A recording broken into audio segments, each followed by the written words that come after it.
Hi friends, అందరూ బాగున్నారండి? నేను బాగున్నాను. Welcome back to our channel Jayasatya vlogs. మరో మంచి వ్లాగ్తో మీ ముందుకు వచ్చేసాను ఫ్రెండ్స్. ఇదైతే సాటర్డే వ్లాగ్ అండి. ఈరోజు అయితే చిన్న స్పెషల్ కూడా ఉంది. సింహాచలం వెళ్దాం అనుకుంటున్నామండి.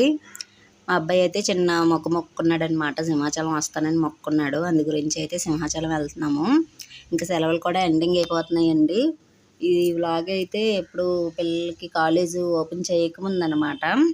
కొంచెం లేట్ అయిందండి, ఏమనుకోవద్దు. నేనైతే తెల్లవారులేసి స్నానం అది చేసి ఇల్లు క్లీన్ చేసుకొని పూజ అది చేసుకున్నానండి. ముగ్గు తెల్లవారే పెట్టాను కదా, అందు గురించి తడేది ఆరిపోయిందనమాట.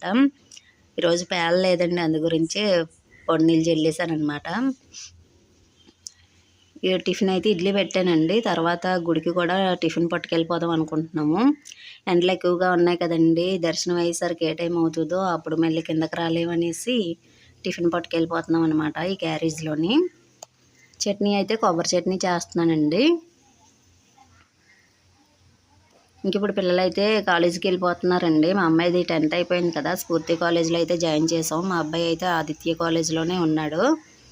ఇప్పుడైతే వెంకన్నపాలెం వచ్చేసామండి. మా ఆయన గారును మా అబ్బాయిని బండి మీద వస్తారు. నేను మా అమ్మాయి అయితే బస్సుకి వెళ్ళిపోతున్నామండి. పిల్లలు పెద్ద అయ్యే కొలది బండి సరిపోదు కదా, అందు గురించి అయితే మా ఇద్దరం, అందులోనూ లాంగ్ జర్నీ ఒకటి, మా ఇద్దరం బస్సుకి వెళ్ళిపోతున్నాము. వాళ్ళిద్దరూ బండి మీద వస్తారండి.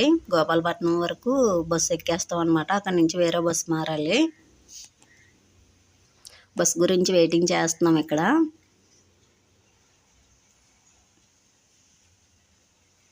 ఇంకండి గోపాలపట్నం అయితే వచ్చేసామండి. తర్వాత వేరే బస్సు కూడా మారిపోయాము. మా ఆయన గారు వాళ్ళు కూడా వచ్చేసారండి.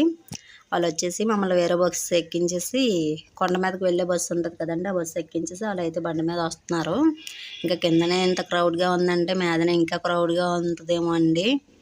చాలా బిజీగా ఉంది ఈరోజు. కారణం ఏంటో తెలియదు కానీ చాలా బిజీగా ఉందండి. పిల్లలకి సెలవులు ఎండింగ్ కదా, అందు గురించి అందరూ వచ్చారు అనుకుంటున్నాను నేనైతేను. ఇంకా ఆల్మోస్ట్ అయితే వచ్చేసామండి.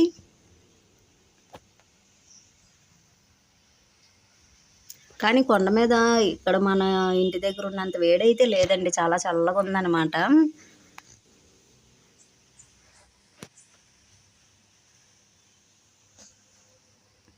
దర్శనం అయితే చాలా చక్కగా జరిగిందండి. ఇంకైతే మేము బస్సు దిగేసామండి. మా వాళ్ళ గురించి వెయిటింగ్ చేస్తున్నాం అన్నమాట. ఇగోండి వచ్చేసాము. స్నానాలు అవి చేసామండి. ఎప్పుడు గుడికి వచ్చినా స్నానాలు చేసి మళ్ళీ రెడీ అయ్యి వెళ్తాం అనమాట.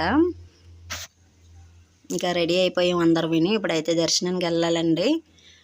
లైన్ అయితే చాలా పెద్దది ఉందండి. ఎప్పుడు అయితే రూమ్ల వరకే ఉండేవారు. ఈరోజు అయితే మెట్లు ఎక్కి దగ్గర వరకు వచ్చేసాం అనమాట. దర్శనం అయిందండి. దర్శనం అయ్యేసరికి 1 గంట ఎంత అయిపోయిందండి. ఇంకా ఇక్కడికి వచ్చేసామండి. ఉత్తర ద్వారం తిన్నంగా చిన్న షెడ్లో వేసారనమాట. హోమాలు అవి చేయించడానికి అనేసి షెడ్ వేసారండి. ఇంకా అక్కడే 3:30 ఈ టైం అయ్యే వరకు ఇక్కడే రిలాక్స్ అయిపోయామండి. టిఫిన్ అది చేసి ఇంక ఇక్కడే ఉండిపోయాం అనమాట ఎండంతసేపును. తర్వాత నేను మా అమ్మాయి అయితే బస్సుకి వెళ్ళిపోయామండి. మా ఆయన గారును మా అబ్బాయి డిమార్ట్కి వెళ్ళి కొన్ని సామాన్లు తెచ్చుకోవాలండి. మా అబ్బాయి హాస్టల్కి వెళ్ళిపోతాడు కదా, అందు గురించి వాడికి సంబంధించిన కొన్ని సామాన్లు అయితే తెచ్చుకుందామని డిమార్ట్కి వెళ్ళి ఆ పనులన్నీ చేసుకొని వస్తానన్నారు అనమాట. ఈరోజు వ్లాగ్ ఎలాగున్నదనేది కొంచెం కామెంట్ ద్వారా తెలియచేయండి. ఓకే ఫ్రెండ్స్, ఇక్కడైతే చిన్న చిన్న ఫొటోస్ అయితే తీయించుకున్నామండి. పిల్లలిద్దరికీ తీయలేదనమాట, వాళ్ళకి ఇష్టం లేదనమాట ఫోటోలు తీయించుకోవడం, అందు గురించి ఫొటోస్ అయితే తీయలేదు. ఓకే ఫ్రెండ్స్, ఈ వ్లాగ్ ఎంతటితో ఎండ్ చేస్తున్నానండి. మరొక మంచి వ్లాగ్తో కలుసుకుందాం. వ్లాగ్ నచ్చితే లైక్ చేయండి, షేర్ చేయండి, సబ్స్క్రైబ్ చేయడం మర్చిపోకండి friends. Thanks for watching. Take care and bye friends.